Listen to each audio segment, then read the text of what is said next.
രാവിലെ എനിക്ക് പുട്ടും കടലയായിരുന്നു കേട്ടോ ബ്രേക്ക്ഫാസ്റ്റിന്. കടല ഞാൻ കുറച്ച് മാറ്റി വെച്ചു. ലഞ്ചിന് ഒരു ബിരിയാണി ഉണ്ടാക്കാമെന്ന് കരുതി. അത് നിങ്ങളുമായിട്ട് ഷെയർ ചെയ്യുന്നു.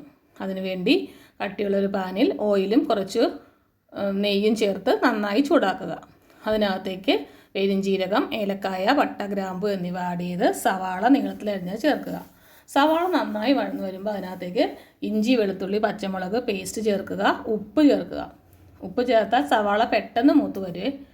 പിന്നെ നമ്മുടെ നോർമൽ മസാലകളെല്ലാം ആവശ്യത്തിന് ആഡ് ചെയ്യുക.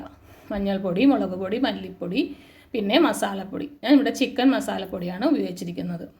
അത് നന്നായി പച്ചമണം മാറി വരുമ്പോൾ അതിനകത്തേക്ക് 2 മീഡിയം സൈസ് തക്കാളി ആഡ് ചെയ്യുക. അതിനകത്തേക്ക് തക്കാളി ആഡ് ചെയ്ത് നന്നായി വഴറ്റി യോജിപ്പിക്കുക. തക്കാളി നന്നായിട്ട് കുഴഞ്ഞു വരണം. എന്നാലാണ് നമുക്ക് മസാലയ്ക്ക് നല്ല തിക്നെസ് കിട്ടുകയുള്ളൂ. അതിനുശേഷം നമ്മൾ അതിനകത്തേക്ക് മല്ലിയിലയും പിന്നെ വേണമെന്നുണ്ടെങ്കിൽ കുറച്ച് ഓയിലും ആഡ് ചെയ്യുക. അത് അടി പിടിക്കാണ്ട് വേണം നമ്മൾ ഉണ്ടാക്കാനായിട്ട്. നന്നായി വഴറ്റി യോജിപ്പിച്ചതിന് ശേഷം നമ്മൾ നേരത്തെ ഉണ്ടാക്കി വെച്ച കടല, നന്നായിട്ട് വേവിച്ച കടല ഇതിനകത്തേക്ക് മിക്സ് ചെയ്യുക.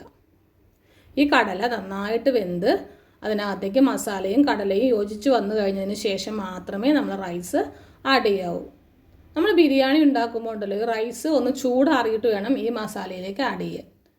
റൈസ് ചൂടാറി കഴിയുമ്പോൾ അതിൻ്റെ ആ റൈസ് എല്ലാം വിട്ട് കിടക്കും. അപ്പം മാത്രമാണ് നമുക്ക് ബിരിയാണിക്ക് നല്ലൊരു ഭംഗി ഉണ്ടാവുള്ളൂ.